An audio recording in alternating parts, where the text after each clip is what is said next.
Good morning, ladies and gentlemen. Welcome to Professor Ming's Strategic Insights.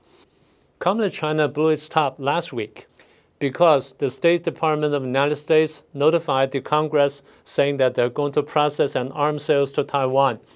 An arms sale total of more than $11 billion US. And Communist China was so furious, not only that it imposed a sanction against dozens of United States military industries, and it also announced a military drill against Taiwan, or a military exercise against Taiwan. The question is, why are they so furious about this arms sales? People's Daily, the official mouthpiece of Communist China, ran an article very recently which gave the reason that why they're so furious about this thing. Based on this article, there are three reasons for this rage. First one is they think, or they claim, that the United States broke its promise stated in the three communiques.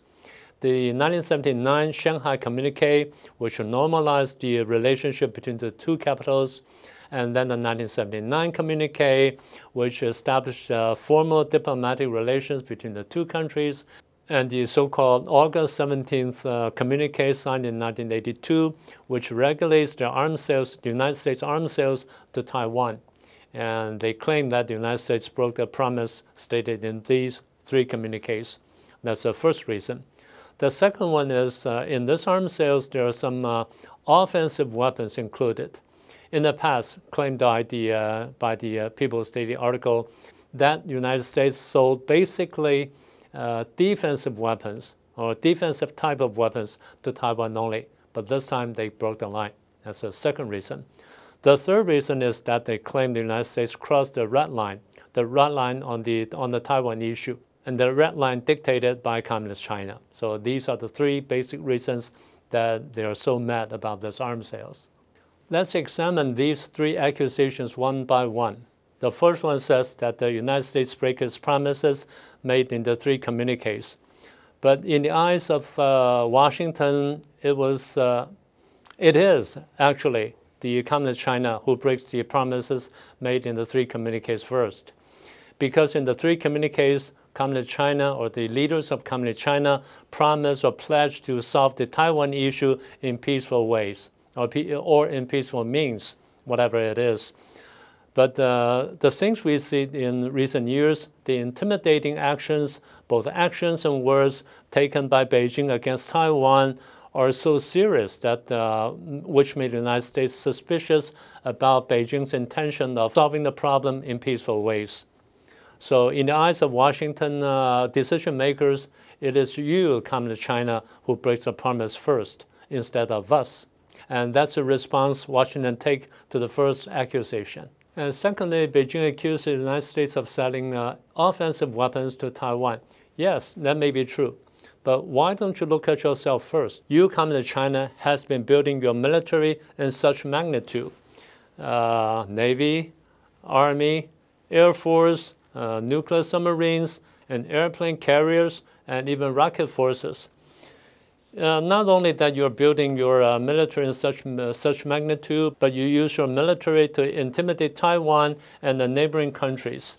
On top of that, you've been using your military to conduct threatening military exercise against Taiwan.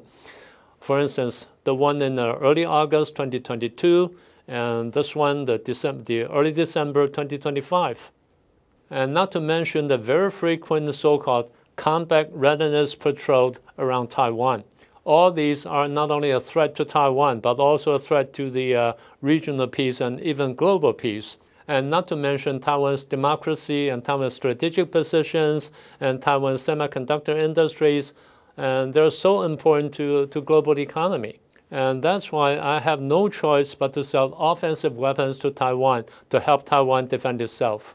The third accusation has been that the United States has crossed the red line on the Taiwan issue. I guess the question should be asked like this. Who gave the Communist China the right to draw red lines for more than a century? Communists, communist parties, and communist states have been the ones who challenged the international order, who challenged the universal values, and who have been the troublemakers in world politics. Ever since 1848, the publication of the Communist Manifesto in 1848 by Marx himself. In concrete terms, Communist China's military buildup, its wolf warrior diplomacy, and its bullying acts against its neighboring countries are all solid evidence of crossing the red lines. The red line of international order, the red line of universal values, and the red line of regional peace and even global peace. The question is, who is the one who's actually crossing the red lines? So by now you may wonder, if their accusations are all false, then what are the true reasons for them to be so angry, so furious?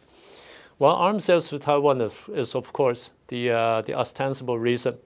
And there are several reasons, true reasons to the question. The first one is, well, remember Japan's new Prime Minister Takaichi's comment on Taiwan, how she commented on Taiwan's contingency. She says a contingency in Taiwan is a contingency for Japan, and how she hinted at the possibility of deploying Japanese troops to deal with Taiwan contingency. And that's the first reason. The second reason is that Beijing has noticed that the collaboration or cooperation among United States, Japan, and Taiwan has been elevated to a great extent, not only in security issues, but also in military cooperations in many aspects. And that's the second reason that really bothers them. And these are basically the external considerations.